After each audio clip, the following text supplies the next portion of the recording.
Hello friends, આજે હું તમને રેસ્ટોરન્ટ સ્ટાઇલ પાલક પનીરનું શાક ઘરે કેવી રીતે રેડી કરવું એની રેસીપી બતાવીશ. નાના હોય કે મોટા, પાલક પનીરનું શાક ખાવું સૌને પસંદ હોય છે અને એ ખાવામાં પણ ઘણું ટેસ્ટફુલ લાગે છે. આ ઉપરાંત પાલકની ભાજીમાં ઘણા બધા પોષક તત્વો સમાયેલા છે, માટે એ હેલ્થ માટે પણ ખૂબ જ ફાયદેમંદ છે. તો રેસીપી શરૂ કરતાં પહેલાં ચેનલ પર નવા હોવ અને હજી સુધી તમે મારી ચેનલને સબસ્ક્રાઈબ ન કરી હોય તો સબસ્ક્રાઈબ કરો અને સાથે દરેક નવી રેસીપીનું નોટિફિકેશન મળતું રહે એના માટે બાજુમાં આપેલા બેલ આઇકન પર ક્લિક કરો. તો ચાલો રેસીપી શરૂ કરીએ. પાલક પનીરનું શાક બનાવવા માટે મેં અહીં 400 ગ્રામ પાલકની ભાજી લીધી છે અને એને સાફ કરીને પાણી વડે વોશ કરી લીધી છે. અને સાથે મેં અહીં 200 ગ્રામ પનીર લીધું છે અને એને આ રીતે સ્ક્વેર શેપમાં કાપી લીધું છે. એટલે કે પાલક પનીરનું શાક બનાવવા માટે 400 ગ્રામ પાલકની ભાજીની સામે 200 ગ્રામ પનીર લીધું છે. સાથે મેં અહીં 2 નંગ મીડિયમ સાઇઝના કાંદાને છોલીને આ રીતે કાપી લીધા છે. 10 કળી લસણની, 1.5 ઇંચ આદુનો ટુકડો અને 5 નંગ તીખા લીલા મરચાં, 2 નંગ મીડિયમ સાઇઝના ટામેટાને આ રીતે કાપી લીધા છે. સાથે જોઈશે સૂકા મસાલા, 1 teaspoon Kashmiri red chilli powder, 1/4 cup જેટલી ફ્રેશ મલાઈ લીધી છે. મલાઈ ન હોય તો એના બદલે ફ્રેશ ક્રીમ પણ યુઝ કરી શકાય. મીઠું સ્વાદ પ્રમાણે અને શાક બનાવવા માટે તેલ. હવે સૌથી પહેલાં પાલકની ભાજીને પાણીમાં નાખીને નોર્મલ બોઇલ કરી લઈશું. તો એના માટે ગેસ ઓન કરીને એક મોટી તપેલીમાં 1 લીટર જેટલું પાણી લઈને ગરમ કરવા માટે મૂકી દીધું હતું. હવે આ પાણી ગરમ થઈ ગયું છે તો એમાં પાલકની ભાજી નાખીને એને સ્પૂનની મદદથી પ્રેસ કરીશું.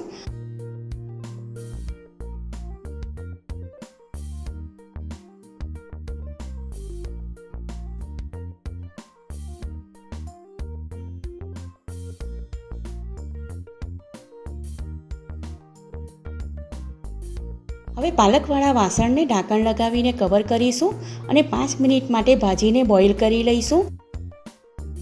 5 મિનિટ પછી પાલકની ભાજીવાળા વાસણ ઉપરથી ઢાંકણ હટાવીને ભાજીમાં સ્પૂનની મદદથી એકવાર હલાવી લઈશું.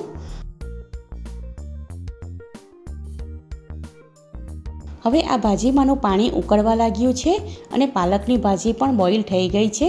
તો ગેસની ફ્લેમ ઓફ કરી દઈશું. પાલકની ભાજીને આ રીતની એક સ્ટ્રેનરમાં કાઢી લઈશું અને એની ઉપર ઠંડુ પાણી નાખીશું, એટલે ભાજી જલ્દીથી ઠંડી થઈ જાય અને એનો કલર પણ ચેન્જ ન થાય. હવે ગેસ ઓન કરીને એક ફ્રાયપેન ગેસ ફ્લેમ પર મૂકીશું. ગેસની ફ્લેમ મીડિયમથી લોની વચ્ચે રાખીને ફ્રાયપેનમાં 1 ટેબલસ્પૂન જેટલું તેલ નાખીશું. હવે એમાં કાપેલા કાંદા, આદુ, લસણ અને મરચાં એડ કરીને તેલ સાથે બધું સારી રીતે મિક્સ કરીશું. ફ્રાયપેનમાં થોડી વારે હલાવતા રહીને કાંદાને હલકા ગોલ્ડન કલરના રોસ્ટ કરીશું.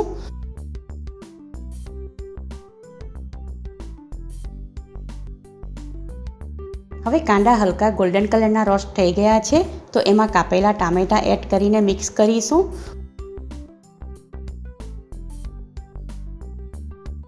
ટામેટાં જ્યાં સુધી ચરીને થોડા નરમ ન થઈ જાય ત્યાં સુધી એને પણ આ રીતે ગેસ ફ્લેમ પર રાખીને હલાવતા રહીશું.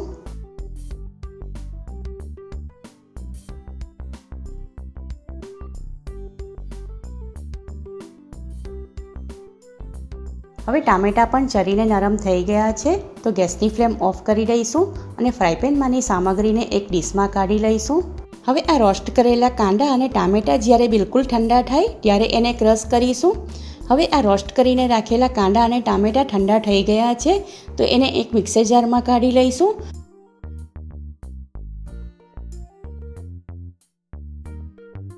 સાથે એમાં બોઇલ કરેલી પાલક નાખીને જારનું ઢાંકણ બંધ કરીશું. હવે આ બધી સામગ્રીને વાટીને એમાંથી બારીક પેસ્ટ બનાવીને રેડી કરીશું. હવે જારનું ઢાંકણ ખોલીને એમાં મલાઈ એડ કરીશું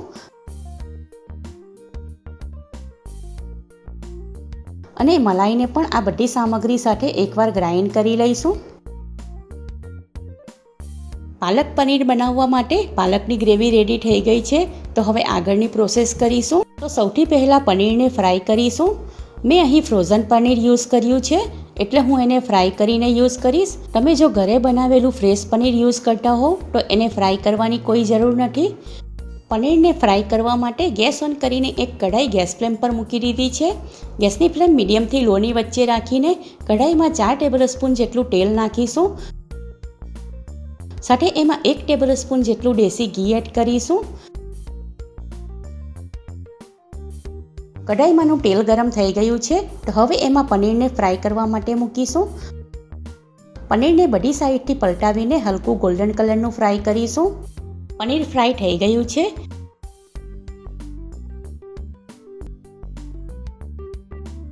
અને કઢાઈમાં જે તેલ અને ઘીવાળું મિશ્રણ બચ્યું છે એ પાલક પનીરનું શાક બનાવવા માટે યુઝ કરીશું.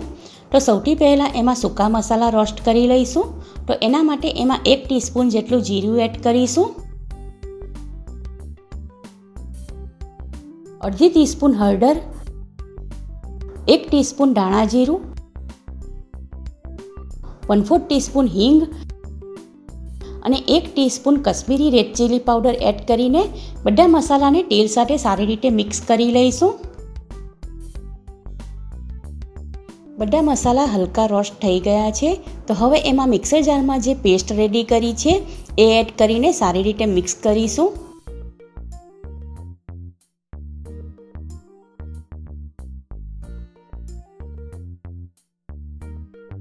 હવે એમાં સ્વાદ પ્રમાણે 1 ટીસ્પૂન જેટલું મીઠું એડ કરીશું.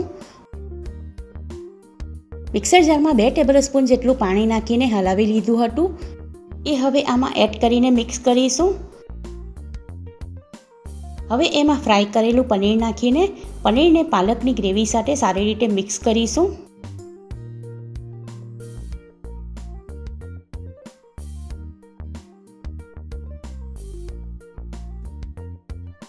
કઢાઈને 5 મિનિટ માટે ઢાંકણ લગાવીને કવર કરીશું અને લો ફ્લેમ પર શાકને 5 મિનિટ માટે કૂક થવા દઈશું એટલે પાલકની ગ્રેવી સાથે બધો મસાલો સારી રીતે મિક્સ થઈ જાય.